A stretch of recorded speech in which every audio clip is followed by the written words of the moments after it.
प्यारे दोस्तों, धर्म ग्रंथ में लिखा हुआ है, तुम्हारा कोई अनिष्ट नहीं होगा, महामारी तुम्हारे घर के निकट नहीं आएगी, क्योंकि वह अपने दूतों को आदेश देगा कि तुम जहां कहीं भी जाओगे वे तुम्हारी रक्षा करें। वे तुम्हें अपने हाथों पर उठा लेंगे कि कहीं तुम्हारे पैरों को पत्थर से चोट ना लगे। तुम सिंह और सांप को कुचलोगे, तुम बांग और अजगर को पैरों तले कुचल दोगे। प्यारे दोस्तों, इस धर्म ग्रंथ में ईश्वर हमसे बोल रहे हैं, कोई भी महामारी तुम्हारे घर के निकट नहीं आएगी। कोई भी महामारी, कोई भी बीमारी, कोई भी अनिष्ट, कोई भी मृत्यु समय से पहले तुम्हारे निकट ना आएगी, तुम्हारे जीवन में नहीं आएगी। और ईश्वर हमको ये आदेश भी देते, ये हमसे सांत्वना भी देते, ढारस बधाते, चाहे तुम्हारे दाएं या बाएं हजारों ढेर हो जाएं, चाहे तुम्हारे दाएं और बाएं हजारों मर जाएं, तुम्हें कुछ नहीं होगा, मैं तुम्हें रक्षा कर लूंगा। लेकिन ईश्वर हमसे वायदा करते हैं, तुम मेरे भक्त हो, तुम मेरे बेटे हो, बेटियां हो। हमने जो जाने अनजाने में पाप किए हैं, ईश्वर हमसे चाहते उन पापों को ईश्वर के सामने रख दें। हम अपने गुनाहों से माफी मांग लें, हम पाप स्वीकार कर लें। ईश्वर हमें सांत्वना देते हैं, ईश्वर हमें सलाह देते हैं कि मैं तुम्हारा अनिष्ट नहीं होने दूंगा और महामारी तुम्हारे निकट नहीं आएगी। हम जानते हैं प्यारे दोस्तों, महामारियां आती हैं, जैसे 2019 में कोरोना आया, लाखों लोग चले गए संसार से। वो एक महामारी थी, पैंडेमिक थी, ग्रेट पैंडेमिक थी। उसी तरह ईश्वर हमको इस धर्म ग्रंथ में बता रहे, महामारी तुम्हारे निकट नहीं आएगी। यदि आती भी है तो मैं दूतों को आदेश दूंगा, स्वर्ग दूतों को आदेश दूंगा, रक्षक दूतों को आदेश दूंगा कि मेरे बेटे और बेटियां आपके जीवन को, शरीर को, जॉब को, परिवार को, पत्नी को, बच्चों को, माँ बाप को, बहन भाइयों को, रिश्तेदारों को कोई भी हानि ना हो। प्यारे दोस्तों, हम सब मनुष्य, हम दिन प्रतिदिन पाप करते हैं, हम गुनाहों में पड़े रहते हैं, हम अनेक प्रकार के गुनाह करते हैं, हम व्यभिचार की आत्मा में पड़े रहते हैं, हम चोरी की आत्मा में पड़े रहते हैं, हम दूसरों का दिल दुखाते हैं, हम छुआछूत की भावना रखते हैं, हम महापुरुषों के नाम को बदनाम करते हैं, हम जहाँ काम करते हैं हम अपनेपन की भावना रखते हैं और हम अपने जेब भरने के लिए दूसरों को जीवन बर्बाद करते हैं, दूसरों को कष्ट देते हैं। और ईश्वर हमसे यह नहीं चाहते, और ईश्वर ये चाहते हैं, कभी किसी की परीक्षा मत लो, परीक्षा लेने वाला तो मैं हूं। तुम क्यों परीक्षा लेते हो? तुम किसी की परीक्षा मत लो, क्योंकि ईश्वर कहते हैं कि संसार के प्रत्येक राष्ट्र के लोगों को मैंने बनाया, चाहे इंसान काला हो, गोरा हो, छोटा हो, बड़ा हो, गरीब हो, अमीर हो, कुरूप हो, सुंदर हो, सबको ईश्वर ने बनाया, सबको मैंने बनाया। प्रभु ईश्वर ने हम सबको बनाया। जब प्यारे दोस्तों, जब बच्चा मां के गर्भ से पैदा होता है, जब बच्चा मां के पेट से बाहर आता है, संसार को देखता है, उसे नहीं पता वो कहां जा रहा है। जब बच्चा मां की कोख में होता है, पेट में होता है, गर्भ में होता है, उसे नहीं पता है कहां है। जब जन्म ले लेता है, जब जिस समुदाय के व्यक्ति के यहाँ जन्म लिया है वो वहीं का हो जाता है।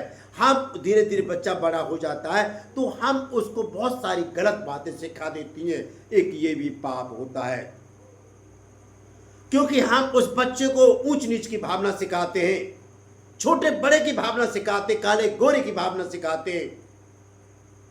यही तो पाप होते हैं। कौन क्या कर रहा है हम हमेशा नजर रखते हैं। जहां भी कोई काम करता है, जहां भी कोई ऑफिस है, हमारा समुदाय है, गरीब मोहल्ला है, कौन क्या कर रहा है, कब जा रहा है, कब आ रहा है, उसने क्या खाया, क्या पहना, कब आया, कब गया, कितना काम किया, वो तो ऐसा करता, वो वैसा करता है। बेफालतू की ये चीजें हमारे दिमाग में, शैतानी दिमाग बातें चलती हैं। हम कौन होते हैं दूसरे को न्याय करने वाले? न्याय करता तो पिता परमेश्वर है, ईश्वर है, भगवान है, प्रभु ईश्वर है न्याय करने वाला। हम क्यों दूसरे के जीवन को देखकर, उसके अच्छे जीवन को देखकर क्यों हम अपने आप को तो कमेंट डालते हैं? यही पाप है। इसलिए ईश्वर बोलते हैं तुमने जाने अनजाने में जो भी पाप किया हो, पश्चाताप कर लो अपने गुनाहों से। अभी समय है, निकट समय है। क्योंकि हमने अक्सर हम कहानियां सुनते हैं, टीवी में देखते, मोबाइल में देखते, सोशल मीडिया में देखते, अखबारों में पढ़ते, पत्रिकाओं में पढ़ते हैं कि आज ये हो गया, आज ये हो गया, एक्सीडेंट उसका हो गया। फिर लोग क्या बोलते हैं, जीवन है तो जान है तो जहान है। सही बात है, जान है तो जहान है। ये बोलते भैया अच्छे कर्म करो, हमेशा किसी की परीक्षा मत लो, किसी को गड्ढे में मत गिराओ, किसी की नौकरी मत छीनो।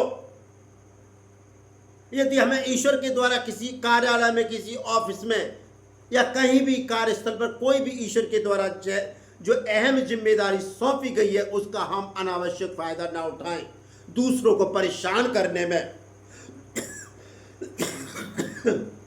सॉरी, जब हम दूसरों को परेशान करने में, जब हम व्यक्तिगत रूप से फायदा उठाते हैं, उठा तो लेते हैं, फिर धीरे धीरे क्या करते हैं, वो हमारे गुनाहों में इजाफा होता है।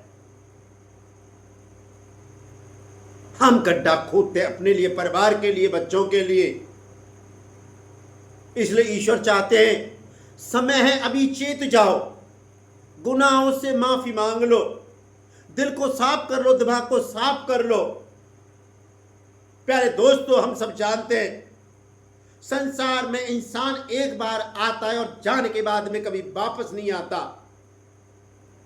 जो हमारा जो शरीर है 5 तत्वों से मिलकर बना है, 5 तत्वों में मिल जाता है।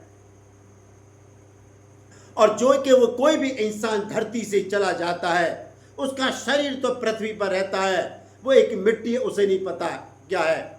चाहे उस जो आदमी संसार से चला गया है, चाहे उसे एक आदमी दफनाए या शमशान घाट में ले जाए या पानी में बहा दे या जला दे, उसे कुछ नहीं पता, वो मिट्टी है। या उसी की जो अंतिम क्रिया है, चाहे लाख आदमी हो, उसे कोई फर्क नहीं पड़ता। उसके लिए तो संसार अंधकार में हो गया, वो तो काल के गाल में समा गया। उसकी आत्मा तो ईश्वर के पास है। इसलिए प्यारे दोस्तों, हम आज वायदा करें, निर्णय न लें कि हम आज के बाद अपने काम से काम रखेंगे। यदि हम आज के बाद अपने काम से काम रखेंगे तो वो मेरे लिए भी सही रहा, मेरी पत्नी के लिए सही रहेगा, मेरे पति के लिए, मेरे माँ बाप के लिए, बच्चों के लिए, बहन भाई के लिए, सबके लिए सही रहेगा। यदि हमने दूसरों में कमियां निकालनी प्रारंभ कर दी और हम पाप के दलदल में फंस गए और अपने गुनाहों से माफी ना मांगी, तो वो दिन दूर नहीं जो ईश्वर के हम नजदीक जाएंगे तो समय लगेगा जाने में। ईश्वर हमारे गुनाहों को माफ तो कर देंगे, समय लगेगा। तो प्यारे दोस्तों, समय रहते अभी चेत जाओ, मत किसी की परीक्षा लो। कौन क्या कर रहा है करने दो, वो जाने, उसका जीवन जाने और ईश्वर जाने। हम कौन होते किसी को न्याय करने वाले? हम कौन होते किसी को जज करने वाले? हम कौन होते कि फलाना व्यक्ति मेरे आधार से चले? हम कौन होते हैं कि फलाना व्यक्ति मैं जैसे कहूं वैसे, जितना खाना खाए, जितना पानी पिए, जो ऐसे कपड़े पहने, जितनी हवा ले? हम कौन होते हैं? ये सारी चीजों के लिए तो ईश्वर हमको आदेश देता है, क्योंकि ईश्वर खुद बोलते कल की चिंता मत करो। और अपनी झोली भरने के लिए, अपनी पॉकेट भरने के लिए दूसरों को तंग मत करो। चाहे हमने दूसरों को तंग करके किसी भी तरह से चाहे लाखों करोड़ों रुपया कमा लिए हों और संसार के जाने के बाद में ये पैसा कुछ नहीं जाना ऊपर, पैसा यही रह जाएगा। सोना यहीं रहेगा, चांदी यहीं रहेगी, हीरे मोती जवाहरात, बंगले, मान प्रतिष्ठा, पद सब यहीं रहेगा। जाएगा तो अच्छा या बुरा ये नाम जाएगा। तो इसलिए प्यारे दोस्तों, ईश्वर कहते हैं समय रहते चेत जाओ, माफी मांग लो अपने गुनाहों से, अपने दिल को शुद्ध कर लो, दिमाग को शुद्ध कर लो, जिससे कि हम ईश्वर के सामने नतमस्तक होकर, ईश्वर के सामने, हिम्मत के सामने ईश्वर के सामना कर सके, ईश्वर को हम अपना पिताजी बना सके, ईश्वर को हम अपना डैडी बना सके, ईश्वर को अपना सर्वशक्तिमान हमारा जीवन देने वाला बना सके। इसलिए प्यारे दोस्तों, ईश्वर कभी किसी की परीक्षा नहीं लेता, ईश्वर किसी को मारना नहीं चाहता, ईश्वर किसी को बीमारियों में नहीं रखना चाहता, ईश्वर किसी को गरीबी में नहीं रखना चाहता, ईश्वर किसी को जीवन लेना नहीं चाहता। यदि वो जीवन लेने चाहता तो माँ के द्वारा ईश्वर हमको इस संसार का कभी मुंह नहीं देखना देता, मार देता जन्म। पहली बात तो यह कि ईश्वर गर्भ ठहरने नहीं देता, और गर्भ ठहर भी गया, संसार में आ भी गया, तो ईश्वर हमको जन्म नहीं लेने देता, मार देता। लेकिन नहीं, ईश्वर की आत्मा नहीं ऐसा चाहती, ईश्वर हमसे ऐसा नहीं चाहते। ईश्वर चाहते मैंने प्रत्येक मनुष्य को गढ़ा है अपने हाथों से, ईश्वर को मैंने अपने प्रतिरूप बनाया अपने हाथों से, वो फले फूले संसार में फैल जाए, जो इंसान की जो अच्छाई संसार में फैल जाए, और बुराइयों से दूर रहे, शैतानी कार्यों से, शैतानी हरकतों से दूर रहे। यदि हम ईश्वर के बताए हुए नियमों पर नहीं चलते हैं तो हम सबके अंदर शैतान की आत्मा बसती है, क्योंकि शैतान तो हमेशा चाहता है इंसान कल नहीं तो आज मर जाए, लेकिन ईश्वर चाहता है इंसान आज भी कल भी हमेशा हमेशा खुशहाल रहे, लंबी आयु जिए, उसका परिवार धन धन से परिपूर्ण रहे, ऐशो आराम में रहे, ईश्वर का गुणगान गाता रहे, और घर में हर प्रकार की सुख सुविधाएं आ जाए। ऐसा है हमारा ईश्वर, ऐसा है हमारा जीवंत ईश्वर। यदि ईश्वर जीवन लेने वाला होता तो 4 दिन से जो लोग मरे हुए थे उनको ईश्वर न जिलाता। आप एक बात सोच ले प्यारे दोस्तों, इंसान अभी मर जाए तो उसका मर गया, इसका मतलब उसका दिल बंद हो गया, क्या दोबारा वापस आएगा? नहीं। ईश्वर ने उस 4 दिन से मरे पड़े हुए लोगों को जिलाया, अंधों को आंखें दी, कोढ़ियों को शुद्ध किया, गूंगों को बाणियां दी। यह है सब शक्तिमान पिता परमेश्वर, ईश्वर भगवान। ईश्वर चाहता है कि हम सब अच्छे से जिएं, खुशहाली के साथ जिएं, और हमारे अंदर नाम मात्र का कुछ भी घमंड की बात ना हो। इसलिए ईश्वर बोलते हैं माफी मांग लो अपने गुनाहों से, अभी भी समय। इसलिए तो प्यारे दोस्तों, ईश्वर हमसे वायदा कर रहे हैं और इसके बारे में बोल रहे हैं, तुम्हारा कोई अनिष्ट नहीं होगा, तुम्हारा कोई बुरा नहीं होगा, महामारी तुम्हारे घर के निकट नहीं आएगी। देखो, हमारे घर के निकट नहीं आएगी, क्योंकि वह अपने को दूतों को आदेश देगा कि तुम जहां कहीं भी जाओगे वे तुम्हारी रक्षा करें। ईश्वर अपने दूतों को आदेश देगा। हम काम पे जा रहे हैं, हम ड्राइविंग कर रहे हैं, हम बस चला रहे, ट्रक चला रहे, ट्रेन चला रहे, हवाई जहाज चला रहे, पानी का जहाज चला रहे हैं, मोटरसाइकिल चला रहे, साइकिल चला रहे, पैदल जा रहे, हमारी ईश्वर रक्षा करेगा। हम सो रहे, खाना खा रहे, नहा रहे, धो रहे, बच्चों के साथ पिकनिक मना रहे, ईश्वर हमारी सहायता करेगा।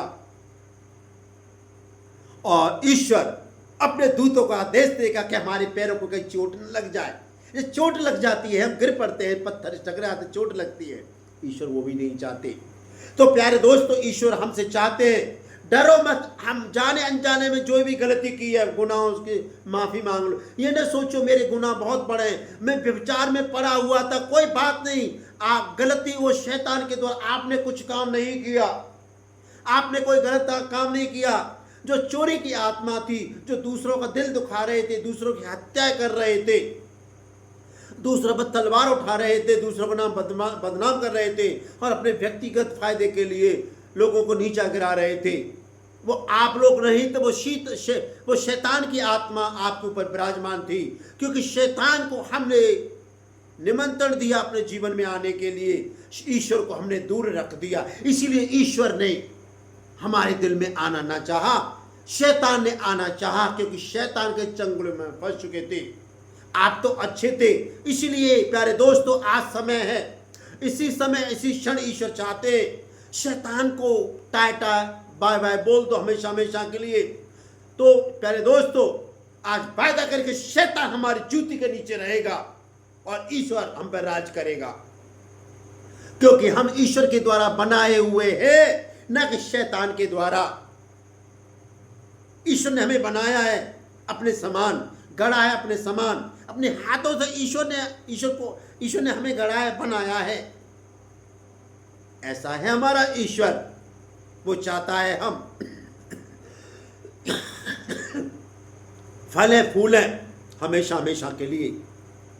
तो प्यारे दोस्तों आज से वायदा करें, हम जिएंगे ईश्वर के लिए, मरेंगे ईश्वर के लिए, हम आनंद के साथ देंगे ईश्वर के लिए, और शैतान को कभी भी हम अपने जीवन में प्रवेश नहीं करने देंगे। ईश्वर हमसे बहुत खुश हो जाएंगे। प्यारे दोस्तों आप यह न सोचे कि मेरे पाप बहुत बड़े, कोई माफ नहीं करेगा, ईश्वर माफ कर देगा। अपने गुनाहों को माफी मांग लो, जो गुनाह किए जाने अनजाने में वो उनको मत दोहराओ, ईश्वर माफ कर देंगे। एक बार करके तो देख लो ईश्वर कितना अच्छा है, कितना भला है।